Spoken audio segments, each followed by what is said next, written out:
Greetings, everyone. Welcome to another episode of Let's Talk Family. Let's Talk Family is a show dedicated to providing information and resources to your family. The shows range from finance to fitness to health to children with incarcerated parents, whatever it takes, whatever information out there that would help you strengthening your family. Because I truly believe that if we have stronger families, we will have stronger communities. Hey, I know you know this, but this is Mother's Day weekend. So first, before we get started, allow me to say Happy Mother's Day to all the mothers out there. And to those that are, this time of the year is not that good because you may have lost your mothers. We're praying for you that you just remember the good times about your mom and rekindle that relationship that you used to have and still celebrate the Day of Mothers. Today, I have a special show for you today. Today, we're going to talk about the relationship between a mother and a daughter. Now, there's a lot of relationships out there that are special. I'll just say that. So I brought on my good friend to talk about the relationship that she has with her daughter and how it got started. So we just talk about the relationship between a mother and a daughter. So let's talk family. Before we welcome her in, hey, like, share, comment. Feel free to comment. We will answer your comments and like and share, get other people on so we can all be part of the conversation. Now, without further ado, allow me to welcome in to the Let's Talk Family show my good friend Constance and her daughter Kiana. Kiana. You were close. It's okay. Welcome. How are you? We're good. That's good. Hey, before we go any further, tell everybody a little bit about yourself. You want to go first? Sure. I am Dr. Constance Craig-Mason. I am a financial expert, an insurance broker, an author, a speaker. But firstly, I'm a child of God, a wife, a mom, and a grandmother. My awesome daughter. Hi, guys. I'm Kiana Williams. I'm 24 years old. I'm a mother of a 2.5-year-old. And I am due to give birth next month, just 4 weeks away, to another baby boy. I was a serial entrepreneur from the age of 12 until about a year ago. I took a break to focus on school. I took many breaks from school, so now I want to finish. I have my associates in December. And then I'll see kind of what happens from there. I would love to start another business. And I also am an author. I published my first book in 2018. So. Oh my gosh, are y'all twins or is this mother and daughter? Which one is it? She is mom and daughter. Footsteps. Yeah, she is following in your footsteps. That is awesome. So let's start real simple and just let's talk about real briefly what is the relationship like right now? Let's start easy. How's the relationship right now? Oh, he wanted to cut right to. Right. Let's get right to it. Let's jump in like double dutch. In my opinion, ever since me and my mom became close and started building the foundation for our relationship, it's been pretty consistent and steady. I would say we started getting close about 12 years ago when I was about 12 years old. Mm-hmm. And we probably had about 2 years, maybe from like 10 to 12, where it was like tension and like I was like sassy. Like it was a lot, right? It's like that preteen stage. But after we kind of found how to communicate with each other, it's been pretty steady. Would you say so? Yeah, I would definitely agree. And it sounds a little weird to hear you say that, like, oh, we became close like 12 years ago and she's 24, right? Like, where were you the first 12 years? Where were you? I was here, but we can touch on it a little bit in the interview, but I was a worker bee. in the early years of mothering. And so it was daycare, school, after school homework, things like that. And it was very robotic and transactional. And so that at that point, like you said, preteen, we started really digging in. And I took mothering a lot more seriously at that point, probably because of a traumatic experience. But, I was a little bit more mature too. I was a young mom when I had her brother, who's the oldest. And so around preteen, we really started, because we were kind of forced to really talk about things. And, and it just opened up a whole new world of our relationship. So it's interesting that there are a lot of mother-daughter relationships that are rocky or not as strong as father-daughter relationships. So now we see how it is. How did it start? Like, how did it start? How did the relationship start when she was during the terrible twos, coming to know herself for the first? Oh, that must have been good. She started laughing. You know what's funny? Okay, so Kiana's brother is about a year older than she is, and he was very, very rambunctious and like active and all this kind of stuff. And being my first child, I was like, I didn't know what to do. I was pulling on my mom a lot. And my oldest son, we found out later, had ADHD and various things. And so I was glad to be able to put a label, and not to label him, but like to know that I wasn't a bad mom. And, because I would be frustrated at times, I was grateful to learn that there was something that I could learn to help him better than just being frustrated because he was super active and I was unprepared, right? And then when this little one came along, almost right after him, she was so super quiet. I guess God knew I needed a break. He knew that I couldn't have two rambunctious little babies back to back like that. And so she was kind of just this quiet little, beautiful little baby. And she too became outspoken around preteen-ish, but up until that point, she was there, but she was very quiet and observant of everything. And I was really that way too. When I was a young girl, I was very quiet and observant. But to have the different dynamic between her older brother and herself, I needed that. Yeah, I think from my perspective as like a 2-year-old, I don't know why I was very observant. I have no idea. But a lot of the women in my family are that way. My grandma's that way. My mom's that way. My aunt's that way. We would just sit and watch and kind of like read the room and get a feel for what's going on. Ironically enough, though, I was quiet, but I always had a mouth. And it's crazy because as I got older, about 5, 6, 7, 8, right? I always knew I wanted to be an author and a speaker. And so I also was very sassy. So my nickname in the family was Mouth. They would literally call me Mouth. Seriously. And that was like this ongoing joke that I was just sassy and just I would speak my mind, but I would do it not to be disrespectful, but that was just my personality. And it wasn't all the time, just when I really had something to say. So that's why it was very ironic. But I think that growing up, because my brother had ADHD, and then I have a younger brother who's about 2 years younger than me who also had ADD. And he's very, as a kid, he was very active as well. It was easy for me to take the back seat. Like, I feel like a lot of attention were on them because they needed more attention than I did. So I was able to like observe and take everything in and just get a feel for the world.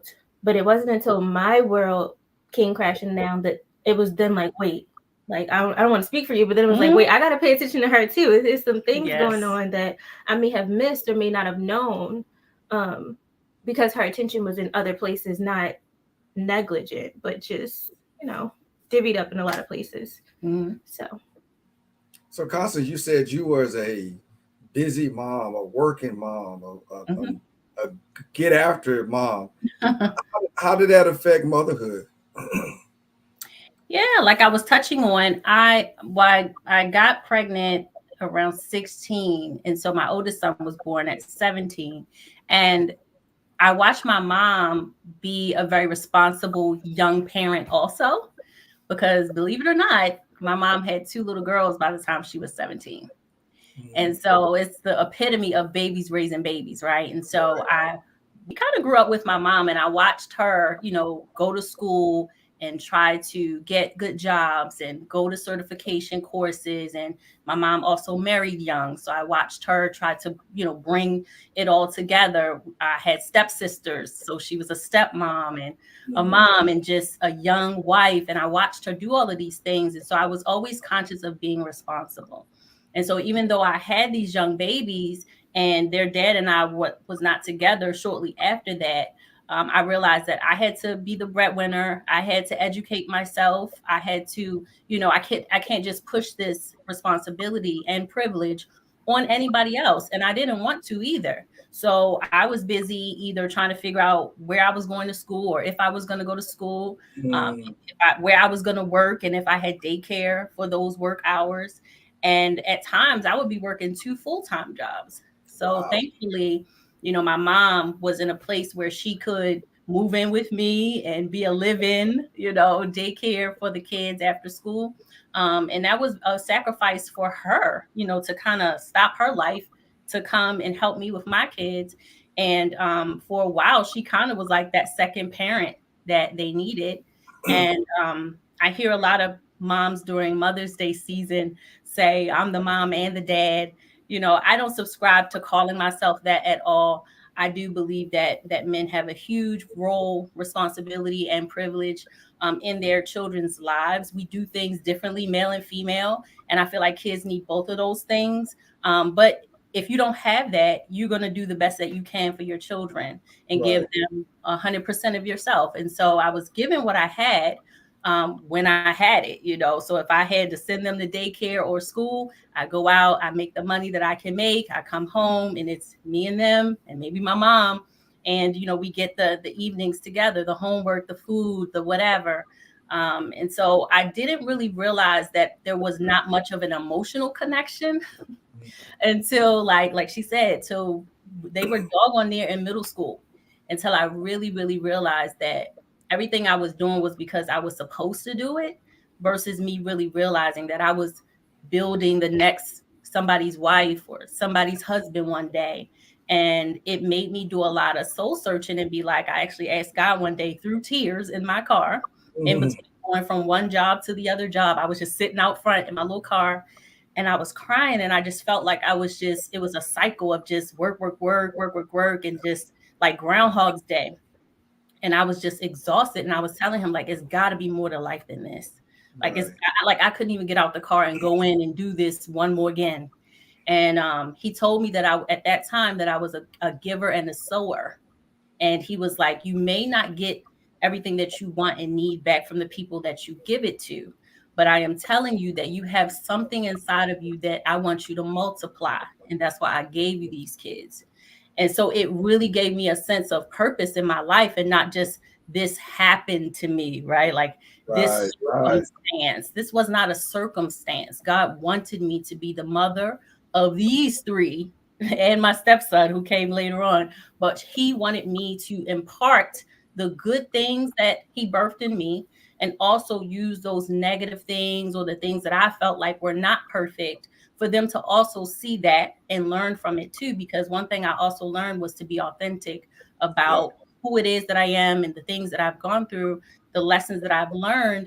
And we talk a lot about it now that she's older. It's almost like if she's doing something similar to what I did, and then I'm trying to get in front of it and be like, well, wait, don't do that. And she's like, well, you did it. And I'm not saying that that's right, but it's like, it's almost like pot calling the kettle black. And a lot of people don't want to hear that. But I'm like, no, it's not that I'm saying that I don't want you to do it because I think I'm perfect. No, I've been there, and I don't want you to experience that level of pain or frustration or whatever the situation is. But again, even the lessons that I learned from doing a similar thing might be a different lesson that she gets from her own thing. And so as much as parents, as we try to prevent or protect or avoid, like we've got to step back sometimes, and that's hard. It is. So the working mom came to a realization that she has to be a part of her children's life. Yep. Kiana, how did that impact you? When she became like more involved emotionally, you mean? Yes. I was open to it. Me and my mom are very, very similar. So when we say like emotional, we really mean like that intellectual, great communication type of relationship. Like we both are like not feely touchy type people. We're not the type to just hug each other all day. Like we're not very physical people. The emotional connection that we look for is in communication or in our ability to like relate to each other and other people. I mean, like I said, I always wanted to be a speaker. I always wanted to be an author. I'm talking since I was about 6 years old. So I would do oratory competitions in school, and I'm a poet as well as an author. So I was able to articulate the way that I was feeling. I just never articulated it to my mom. And so when she started becoming more communicative, asking us questions, like she would randomly all of a sudden just ask us questions, and we're like, what?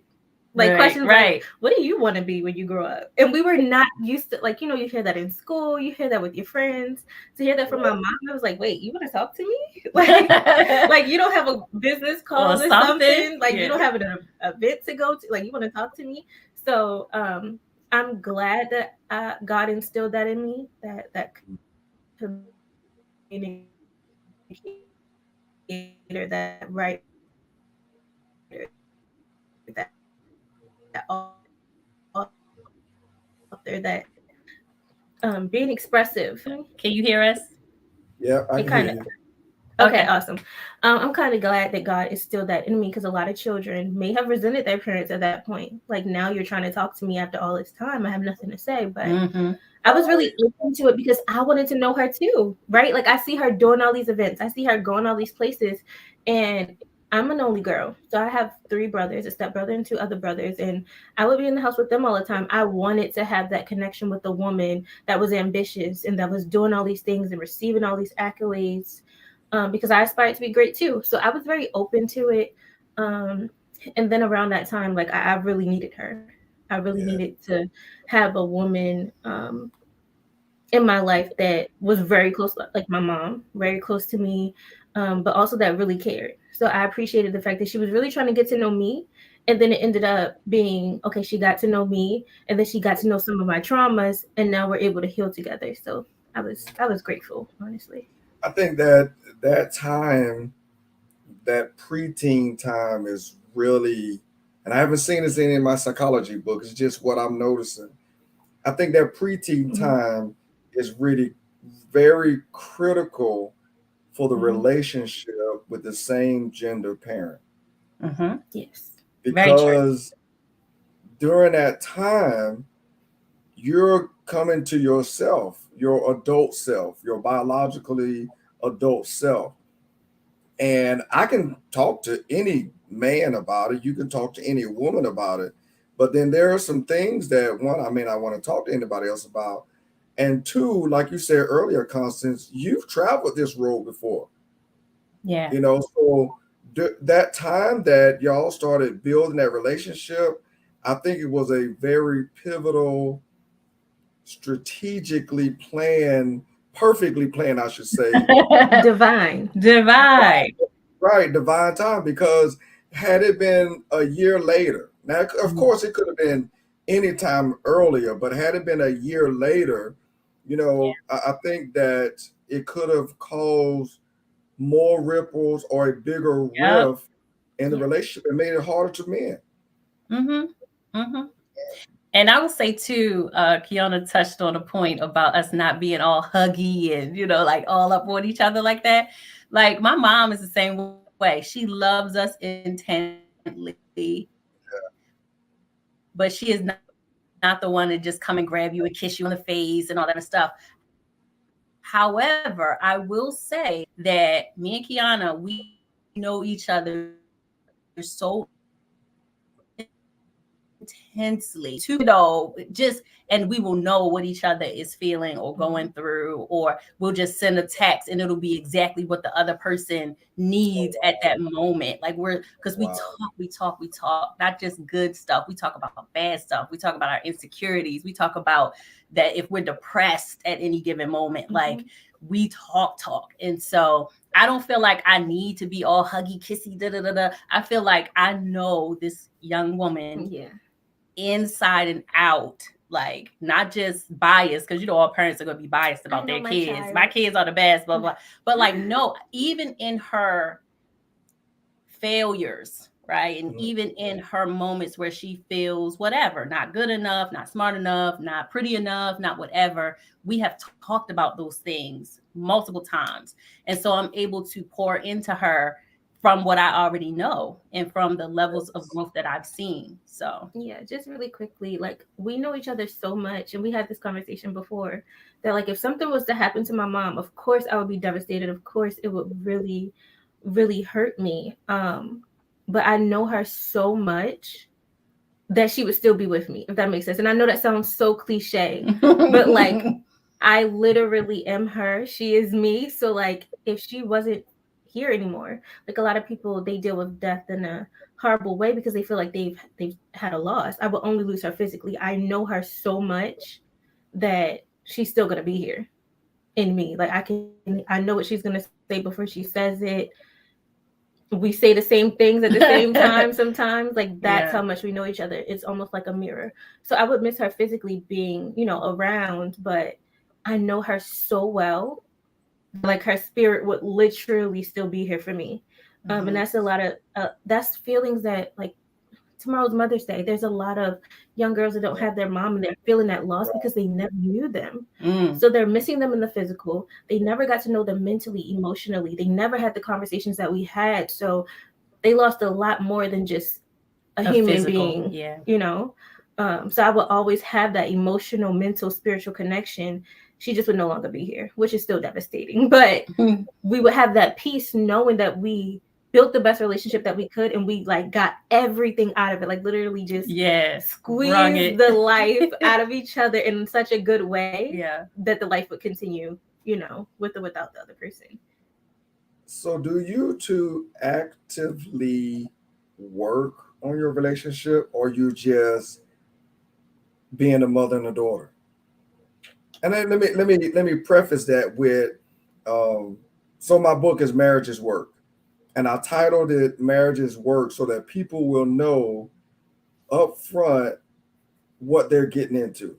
Like this is not, marriage is not a walk in the park. Marriage is not a retreat. Marriage is not a resort school. Marriage is not a business. Marriage is work. It's not a job. It's not a career. It's work.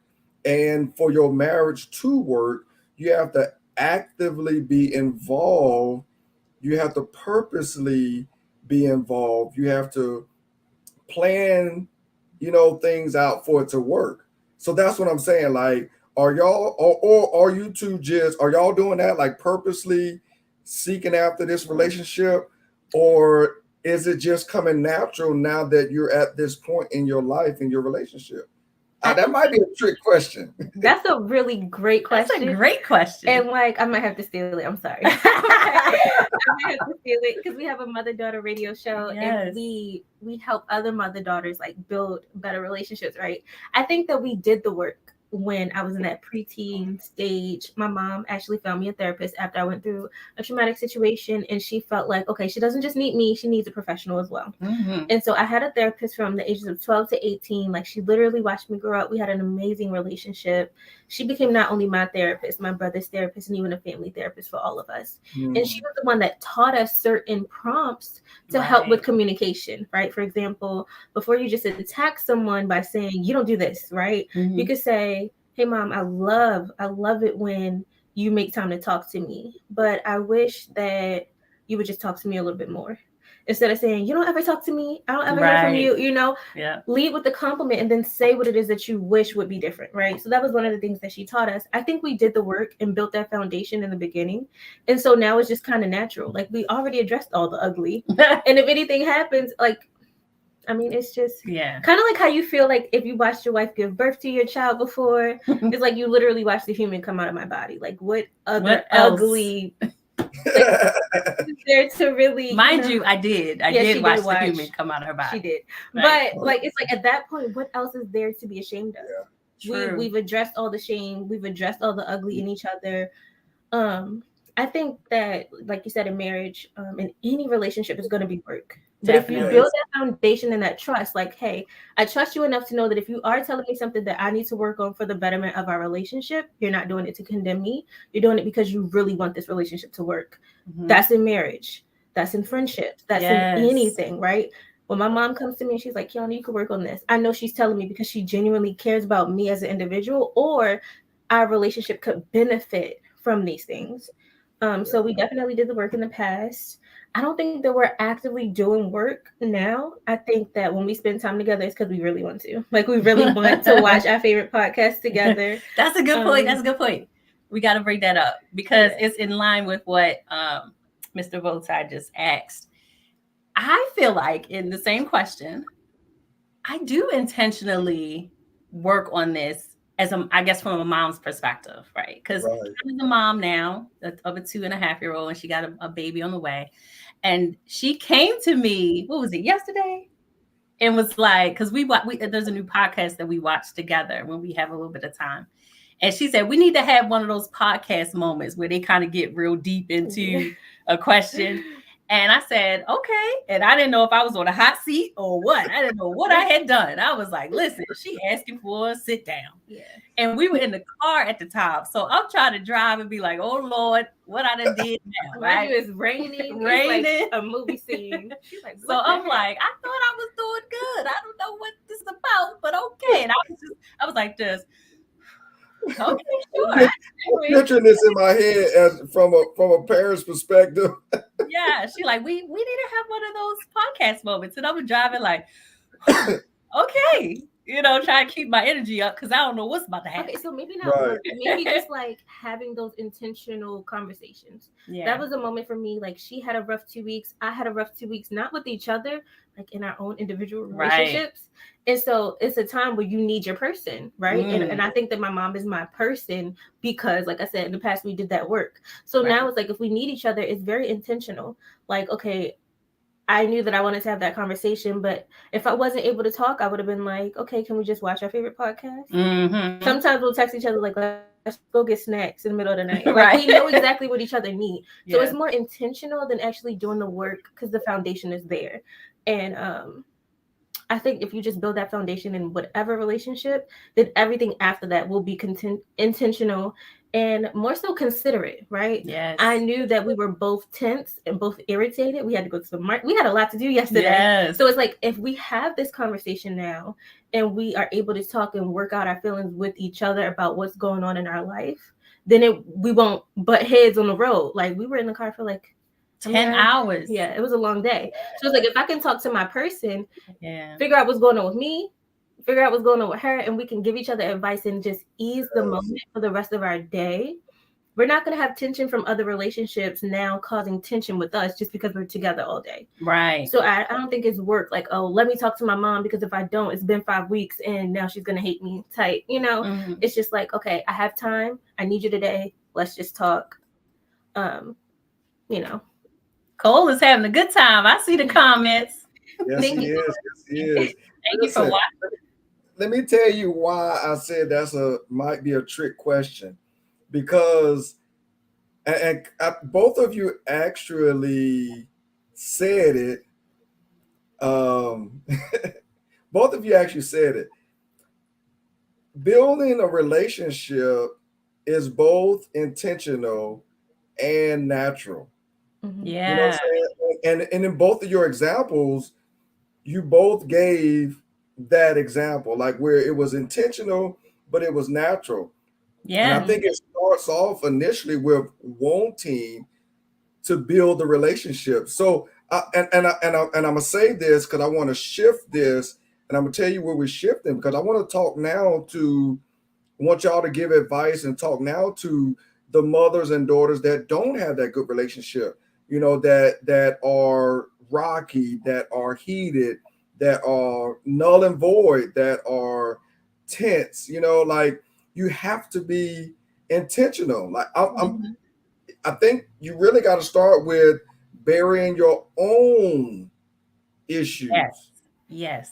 You know what I'm saying? Because that's why I want to have this show, because the trend is that mothers and daughters But most likely because they are too much alike, don't get along. Yeah. Or they don't have such a great relationship as you two. So, let's talk about being intentional about building this relationship. Yeah.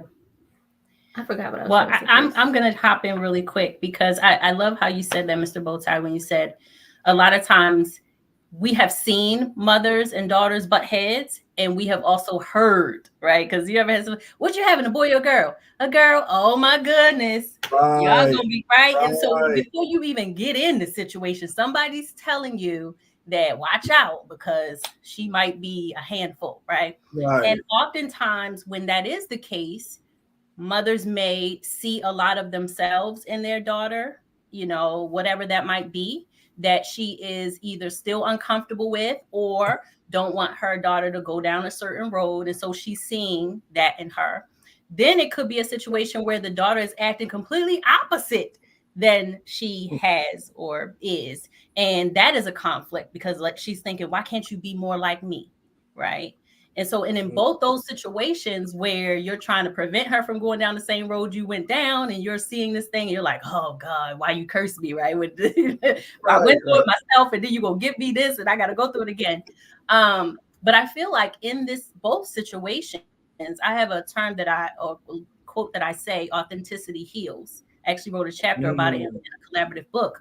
Authenticity heals because at the end of the day, if you are in that a situation where you're seeing things in your daughter that you used to do and it wasn't a great experience, you took that L and you tried to turn it into a W and it took a while, and so now that you've gotten past it, you're like, nah, you're not going there, you're not doing that. And your delivery is important. Even though you have great intentions, the delivery about it is important. But the authenticity heals part is now, like Kiana said, let's have a conversation about how mom was. And no shame and no guilt around it. Because now it's not me attacking what I'm seeing in you. It's me sharing a vulnerable moment and being 100% honest about who I was and why I was that way, because hopefully I've evolved.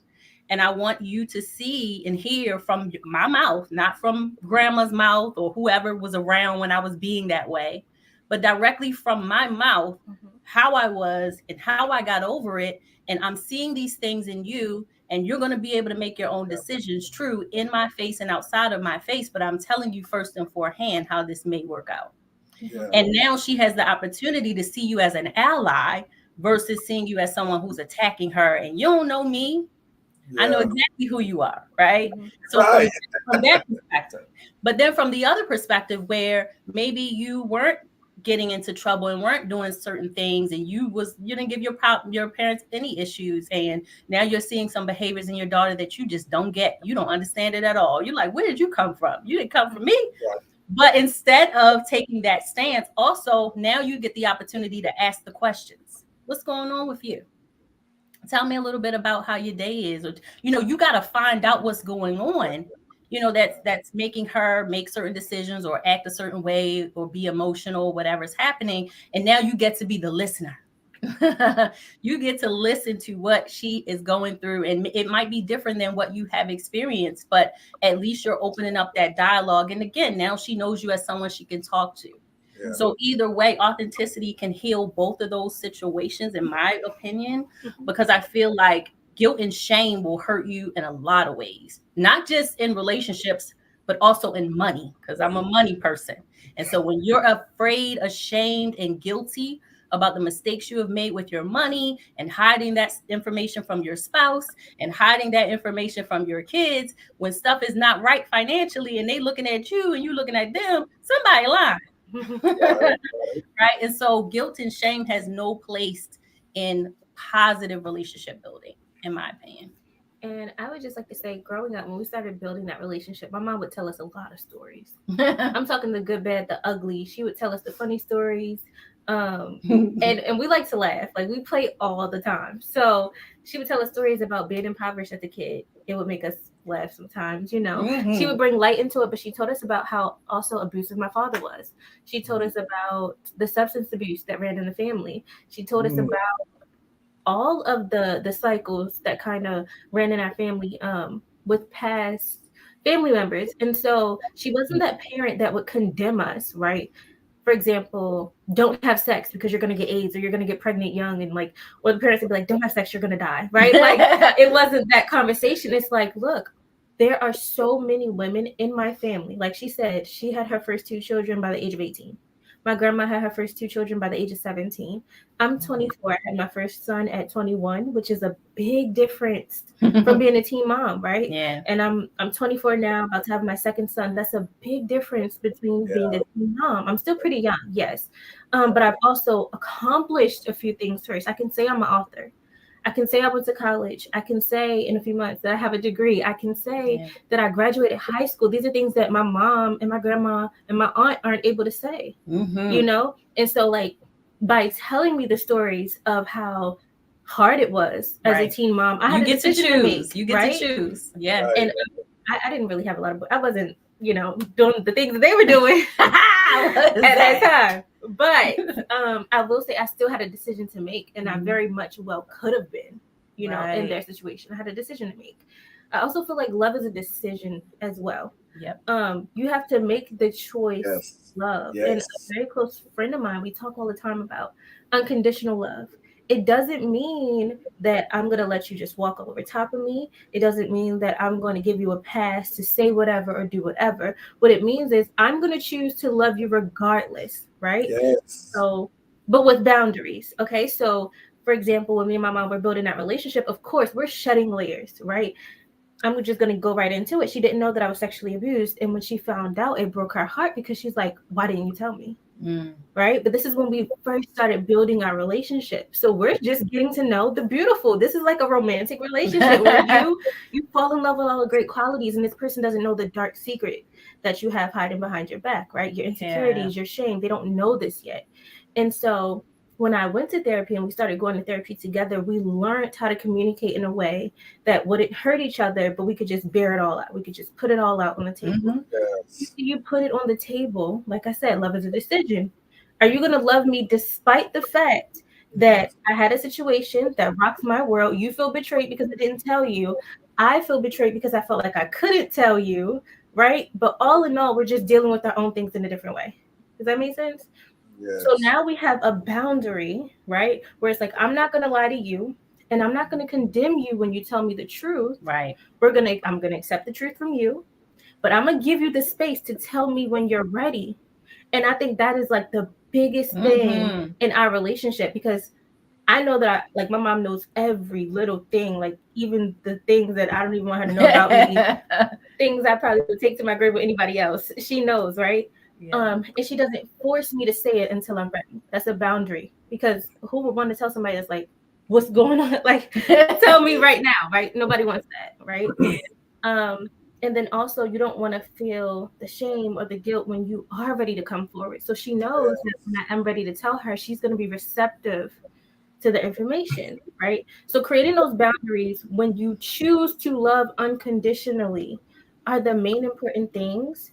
I feel like I think I forgot the initial question about mothers and daughters who are challenged. So when you're challenged, when you're building these relationships, make sure that you set those boundaries, but only if you're choosing to love this person unconditionally. Don't jump into this thinking that y'all are going to just start communicating right off the bat and it's going to be beautiful. It's going to get ugly. It's going to get ugly. Right? But set those boundaries. Mom, let your child know, I want to build this relationship with you. There are some things that may be triggering to me. There are some things that might hurt me when I find out, but I am receptive of it. You have to allow me to feel through it.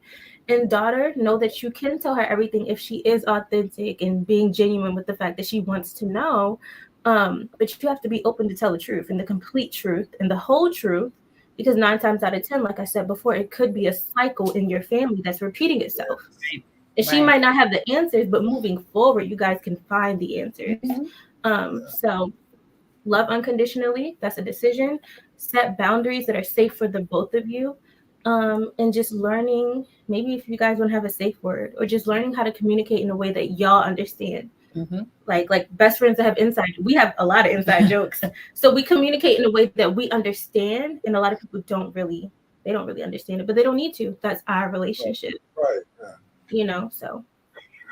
So it's first of all, Constance, let me commend you for doing something that is so necessary and needed in the lives of many parents. I'm gonna open this up. I know this is the Mother's Day edition, but I need to open it up that many parents need to do to their children. We need to be vulnerable, we need to be Yes. honest, and we need to be open about what's going on. The one benefit of being a parent is I know what you're about to do because I did it. Yeah. Yeah. And it's our job, like you said, to lead lead and direct our children away from those danger zones. They're going to make their own decisions, but there are certain things that she does not know because she wasn't there, and she Right. may not understand why she's doing certain things or why certain things happen. And this is where mom comes in. So I commend you for doing that, because that is what a lot of parents are not doing, because we're scared, because Right. we fear repercussion. Parenting is not perfect, and for some reason somebody has told somebody that parenting is perfect. Parenting Right. is far from perfect. Parenting is a total mess. You hear me? And so I Yep. commend you for that. Very much That is She said parenting is ghetto. It's very much sound like my Yeah. daughter. Yes. So we have a question on the floor for you, Kiana. It said, what did your mom do intentionally that made the greatest impact with your relationship to her? I would say her intentionally having those conversations and just talking to us. My stepfather is 18 years older than my mom. So growing up, when we were, kids just being kids, like if we were roughhousing or tore the house up or whatever, he was more so disciplinary physically. He would be like, look, they need to get beat. They need to get popped. my mom, even before we started building that relationship, even as kids, she knew automatically that she wanted to be the parent that would have conversations. She would say all the time, my children are Intellectual. enough that if I tell you not to do something and tell you why, you're going to understand. Absolutely. Right. And that's the other thing, like I touched on before, it was not don't dirty up this house because I'm going to beat you. It's don't dirty up this house because you're going to be the one to clean it up. Like, don't dirty up this house because you're going to be in trouble because it's not a good decision. Like, she will always give choose. She will always give us a reason why. There are parents that will tell you not to do something and you ask why and you get condemned for it, talking back. But she was always a communicator. She would tell us stories, right, that we could relate to, even if we never been through it, just stories about people that we know in our life and the things that they've been through. We made a decision. Do we want to be like them? Do we not? Right. When we would be bad or just do something wrong, she would tell us, talk to us. She would not beat us. We would get punished. She would take our cellular devices and things like that. But that's a consequence of your decision. And she would let us know in advance. For example, we had curfew. It was 11 o'clock, even though we're from Baltimore. But it was 11 o'clock at night when we were in middle school, right? But times were different then. And if we did not make it in the house by 11 o'clock, if we came to the phones on the table at 12 a.m., we already knew. Walking down the street, I'm turning my phone off because when I go in this house, I got to put it on the table. I already know what my consequence is. Right. Because I made the decision. Yeah. And even if it's not my fault, it allowed me to hold myself accountable for my own decisions, right? And I think that's huge. That's another part that we should have mentioned before. But when building those relationships, you have to allow yourself to hold yourself accountable, right? So I think that a lot of parents are ashamed, and that's why they don't talk to their children about the things that happen to them or happen to their parents. Put a pin right there. Yeah. So I feel like a lot of parents, especially the old school parents, right, where you be seen and not heard, and you stay in the child's place, and all of these various things that we've heard a million times. But one of the things that might get you in some major trouble or maybe even popped is when you talk back to your parent and you tell them something about themselves that they done heard from their grandmother or they done heard from somebody, and they be like, you did it because grandma said, and now, right, you ready to punish, spank, and all kind of stuff. But but like she said, holding myself accountable, that was the truth. I did do that when I was 18 or 15, whatever it was. And now I'm shocked and appalled, clutching my pearls because my child has now brought that to my face, And they right? see it. But if I was able to be authentic about it and talk about it, you can't sting me with that. And that's true of your children or anybody else. If I put it out there myself, why would I be ashamed of anything you say about me? I already know that. Been there, done that, got the t-shirt. Next, right? And so that stops a lot of those fights, those teenage fights, because when they start learning stuff about what their parents were like, and you never told them, but someone else told them, you feel ashamed, shocked, hurt, offended, all these things. But why? Because we have a decision. We can choose to be that first person that tells the kids what that experience was like from our own perspective, not from some third party perspective. So I feel like that's a big thing too about holding ourselves accountable. And when these kids get a certain age, some of these things they should know because they're about to walk into it. So why not hear it directly from me versus you hearing it from some third party, and now you're going to use it to spite me? Because kids can do those kind of things, right? They try you, but it's nothing to try if I told you myself. Next. And I can make that decision to love you unconditionally if you choose to hold yourself accountable. Right, because I don't have to be perfect for you to love me as a parent. Yeah, again, those boundaries. So my mom said my father wasn't really in my life. He was not in my life at all. But when we had a conversation one day, I had a conversation with my biological father one day with his sister, and he told me and his sister, my aunt, that doing drugs is something that he wants to do, and it's something that he will do for the rest of his life. Wow. And he held himself accountable. He was authentic. He was real. And it was not the answer that we would have wanted for him, right? I'm hoping that one day we could build a relationship. But the moment that he was just raw, uncut, and said, look, doing drugs is what I want to do. I'm going to do it for the rest of my life. Now you're holding yourself accountable. You're being honest. I cannot be upset that you're honest. I may not like it, but now I have a decision to make. And if I choose to love you regardless, whether that's from a distance, that's my boundary, right? Whether I choose to love my father from a distance, I don't have to talk to you every day. I don't have to call you. I don't have to be around you. I don't want to see it, right? But I do love you. If you pass away, I will be devastated. I would cry. I would be hurt. But I understand that because of the choice and the choices that you're deciding to make for your life, right? If it affects me, I don't want to be around it. So I've created that boundary, but I'm still able to love you. I don't hate you. That's what you want to do, right? And so I had to bring that up because, as you can see, like I don't have a closer relationship with him like I do with my mom, but I'm still able to love him unconditionally from a distance. I have no hate towards him because he's not faking or trying to come into my life and portray this image that he wants to now raise a 24-year-old daughter. Like he's not pretending that in the past he was there for me and I have to love him because he participated in helping give me life. He's not doing any of that. He's a drug addict. That's his truth. He walks in his truth. I created the boundary. We're good. There's no bad blood. There's no hatred. I'm not upset that he isn't in my his grandkids' life because I understand as a drug addict, what could you teach him? Yeah. What could you really do for them, right? I'm not upset that you aren't tainting them, but when they get older, I'm going to let them know about the choices that their grandfather chose to make, the reason that he wasn't in their life. Now my sons have a decision to make. Are they going to be drug addicts like their grandfather, or are they going to choose to do something else? And that's the healthy cycle that you want to create with your offspring, telling them the truth. Secrets hurt. Being authentic, right?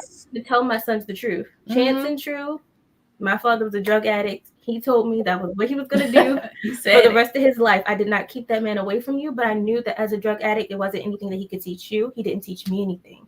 Don't do drugs because they could affect your life. Now they have a choice, right? I'm being authentic. I'm being raw and uncut. I'm holding myself accountable for not having him around them, just like he wasn't around me. And now it's like, there's no bad blood there. You know, so I think that was the most intentional thing that my mom did, was have those communications, not be ashamed of the things that happened to her or in our family, being authentic and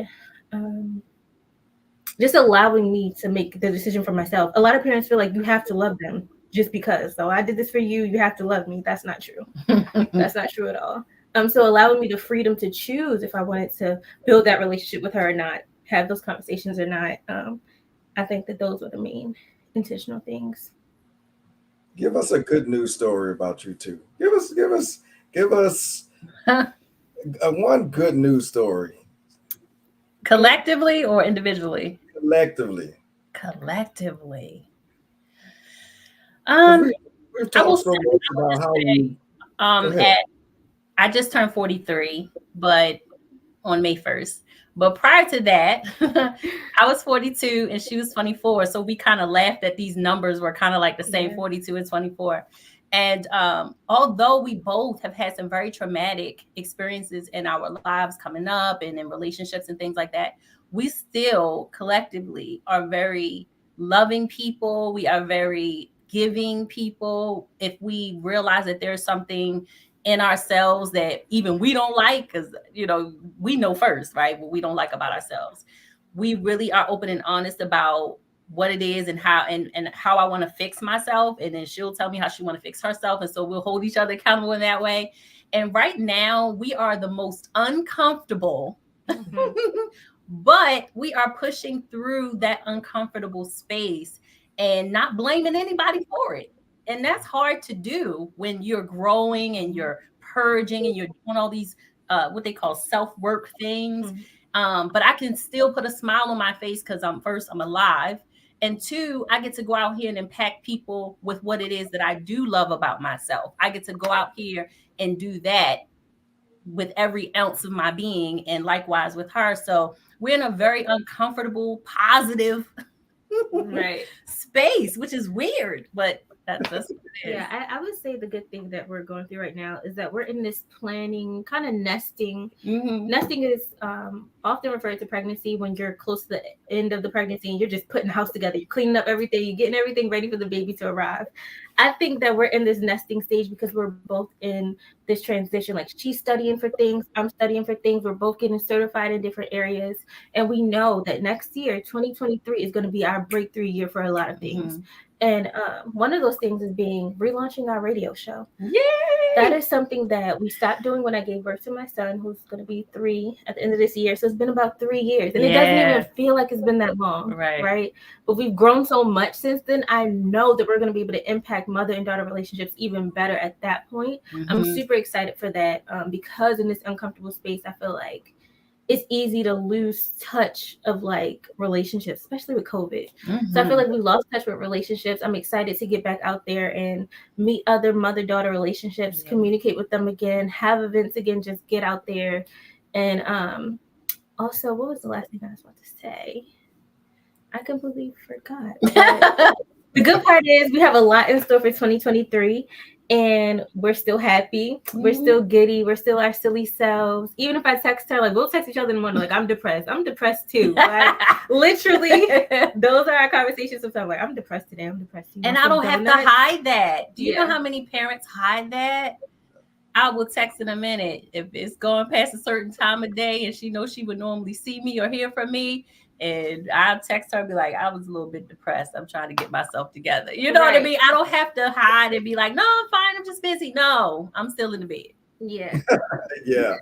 You know? Oh, that's what I was going to say. I appreciate the fact that we're in the same household and we're able to see healthy generations. For example, my sons are going to be in a house where they're seeing their grandparents every day, as well as their parents every day, as well as my brother, who's their uncle every day, as well as, their cousins, which is my niece. Like, my sons are living in a household where they're seeing multiple generations. And I'm so grateful for that because we, like I said, in the past, we've done the work. And it's of our choosing. So there's no toxic family member that's just draining the life out of you because his life is messed up or her life, it's like everybody who's here is intentionally here and contributing in some way and, just wants to be a big family. And I appreciate that. I love that. I love the fact that my son lights up when his cousin comes over. I like the fact that he can walk upstairs and knock on his uncle's door, or the excitement that he gets when he sees his grandparents. And it's not like, it's a living situation because people are broke or don't. It's like we're choosing to live together and it's a beautiful space. Like, it's just open and I love that for them. We didn't really have that. I mean, no offense. But we was in an apartment in the inner cities. My grandma was this big, but okay. sometimes my grandma lived with us, and she was able to help my mom. But like my mom said, my grandma sacrificed to do that. She wasn't working or she wasn't in school. Mm-hmm. She was just watching us, and Right. you know, we loved her for that, but she sacrificed. She did. She gave up a My lot. son can come in my mom's office, see her working, and sit on my cousin's bed and watch TV. You know, so it's like he's actively seeing people break generational curses. He's seeing people work and accomplish things at 2 years old, and he's still able to have a relationship with her. And it's not like forced. There's no tension. It's just like, we're just one big happy family, and that's it. Like, which family member do you want to see today? Like, right. That's a great place to be in. So that was important to me to break that kind of generational curse of living in a toxic space and not being able to speak up, and you know, people dealing with family, and for, you know, versus, like she said, I could go wherever I want in this house. This is fun. This is where I'm supposed to be, right? But it starts with somebody, and somebody's got to make the decision that even, yes, that is important. How we live together in a space is important. Man, this has been awesome. Like, y'all have, it ain't too many shows where I just sit back and listen. I'm telling you, normally I'm engaged. Well, thank you. You two have just been phenomenal and provide a lot of information and resources and stability and so much stuff, because it shows that y'all have been intentional, and it shows that you are intentional, and you've been so intentional and are so intentional so long that now it comes natural. You know, so that's the word for today, like intentionally natural. yeah, intentionally natural. Write that down. Yes. For you, she's gonna steal another thing from you. Yeah. Hey, we good. We all speaking, so we always help each other. But that's what it is, and that's what I've learned. You have to be intentionally natural, because there are times when you have to be one. There's times when you have to be both. But if you're trying to build this relationship, you know, and that's what it's all about, building this relationship. So thank you for providing. Thank you for your vulnerability. Like, we didn't talk about any of the vulnerability that y'all came on the show about. Y'all just opened right up like a can and just became very vulnerable. A lot of people we used to it. Obviously. So I do thank you for your vulnerability, and thank you for coming on. Thank you for your information. So let the viewers know how they can get in contact with you, and any final words and final thoughts that you would like to provide. Sure. Well, I am on social media as @C.Craig-Mason on all of the platforms that you love. I'm on social media all the time. My website is conciergefg.com for Concierge Financial Group. I'm a financial expert. You can find information about me there and how I can serve you. And honestly, you can find me on any of her social medias. Not any of her socials. You can find me anywhere she is. I'm tagged in like a million things. But you can find me on Facebook as my name, Kiana Williams. You can find me on Instagram at k.diamonique. That's DIAMONIQUE. But like I said, I know it's spelled weird, but you guys can definitely find me on her socials, tag somewhere in a picture or in a post. If you would like to get my book or find my book, it's on Amazon and Barnes & Noble. It's called 29,000 Days from Pain to Passion, Purpose, and Poetry. And last words. I know it's Mother's Day weekend, and some women and families have lost their moms. And I'm grateful to have my mom still alive. We spent some time with her a few days ago and just loving on her. And we don't get to see her all the time. You know, I'm in one state and she's in another state. But just, you know, however you can connect with your mom or the mother figures in your life, you know, just let them know that you love them, you know, and you don't have to have a perfect relationship, as we've talked about, to be able to show whatever love that you can show. And like they said, what was it? Intentionally natural. You know, be intentional about building a better relationship. And we can improve upon most of the relationships in our lives. So if you want to start with mom, start with mom. But if you want to start with spouse or children, however you need to do that, just make it intentionally natural. That was beautiful. I love it. Mr. Bowtie, you are so awesome. Thank you so much for bringing us onto your platform. Like Kiana said, we will be starting up our show next year. It's called That's My Girl. And we talked all kind of uncomfortable things on that show. And we're going to keep it 100 when we start up again in 2023. Man, if y'all show anything like y'all just expound on this one, I might have to peek in there. I know it's Please do. Yeah, we welcome men. We had men watchers because they felt like they could get the inside scoop and be like a fly on the wall to the women in their family. You know, they have daughters, they have nieces, they have goddaughters, and they're like, I don't know how to approach this conversation, and you guys just broke it down for me. So we welcome men to the show. Every single June, every month of June when it's Father's Day month, we always have dad and daughters instead of mother daughters to kind of break that dynamic and like give some insight. We are fatherless daughters, so it's kind of crazy to be fatherless daughters, the both of us, and then have father daughters on our show. But we learned a lot during those June months where we had that dynamic there, and so did they. So so I'm gonna put Kiana your social media up. You ran through it, so I'm gonna put it up there so everybody can see it. That's it. Awesome. Hey, thank you very much. Anytime you want us back, we'll come back with our smiling faces. I know, right? And be all vulnerable and open up. And I'm sitting here like I got to go back and pull out my notepad and look at some of this stuff, because this was more than what I expected. I'm gonna be honest. I'm gonna be vulnerable. This was more than what I expected. And Constance, you know, this is not what we talked about. So I know. Right. We had our show notes, and it was like, no, we're gonna just authentically talk. I said you have. But see, but that's one thing about this show, and I said it, you know, during the pre-show, is it's really a conversation. You know, I have the notes there just to guide the conversation, but we're going to let the conversation be the conversation. And there was no way that I was going to steer this away from the direction that it was going. You know, the whole show was built on building stronger relationships between mothers and daughters. And that's the direction it was going. There was no way I'm going to go back and talk about your past and how y'all mended it. You know, I got all my notes right here, but it's irrelevant. And we accomplished what we came to do. So thank you very much. Thank you. Thank you. Have a good Mother's Day weekend. Oh my gosh, I hope y'all were paying attention. I hope you were paying attention. And I hope you were listening and watching what just happened, because, oh my gosh, they are phenomenal. I'm going to be honest, like I said in front of, I was not expecting all this. They provided some major insight on building a relationship between mothers and daughters. And so for this Mother's Day weekend, be intentional about building on that relationship.